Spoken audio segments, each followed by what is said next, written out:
أيها الغافلون عن صراط الله المستقيم، أيها المفتونون ببهرج الزينة والأنغام والرقص والغواية، أتجعلون الدين ألعوبة بأهوائكم، تبتدعون ما لم يأذن به الله، ثم تجادلون وتخاصمون وتزعمون أنه حب للنبي الكريم صلى الله عليه وسلم. قف أيها المجادل واسمع كلمة الحق مدوية.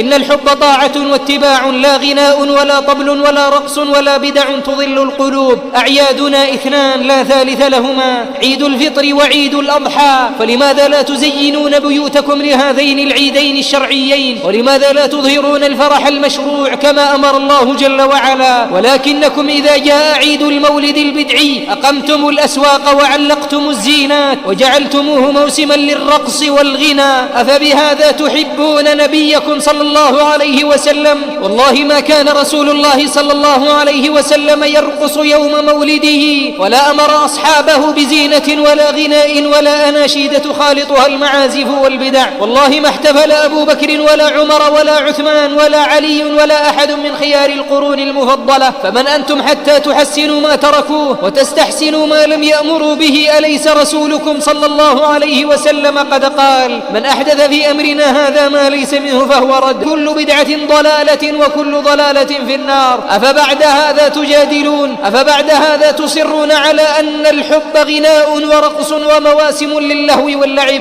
كلا والله، إن الحب الصادق لرسول الله صلى الله عليه وسلم باتباع سنته والاقتداء بهديه والجهاد لنصرة دينه، لا بالرقص تحت أضواء خافتة ولا بالزينات المبتدعة. يا من استحسنتم البدع كفى تزييفا، يا من اجترأت على الدين بالجدال كفى تحريفا، يا من سوغت المولد اتق الله فإن دين الله كامل لا يحتمل الزيادة. قال تعالى: اليوم أكملت لكم دينكم وأتممت عليكم نعمتي ورضيت لكم الإسلام دينا. أيها المجادل، هل كان عيد الحب حلال؟ هل كان الاحتفال بمولد المسيح حلال؟ هل كان الاحتفال بعيد الأم وعيد العمال وعيد سبتمبر وأكتوبر حلال؟ فإذا قلت ذلك حلال فإنك قد سوغت بدعا لم يأذن بها الله. وإن قلت أن المولد حلال فإن المولد يدخل في الأعياد المحدثة التي أحدثها النصارى من عيد ميلاد المسيح ومن عيد الحب وغير ذلك من البدع للأعياد التي ابتدعوها ما أنزل الله بها من سلطان. وإذا كنت كذلك لا تمتثل للبدع المحدثة فاعلم أن بدعة المولد النبوي والاحتفال به بدعة محدثة لم يأذن بها رسولنا صلى الله عليه وسلم ولا ديننا الحنيف.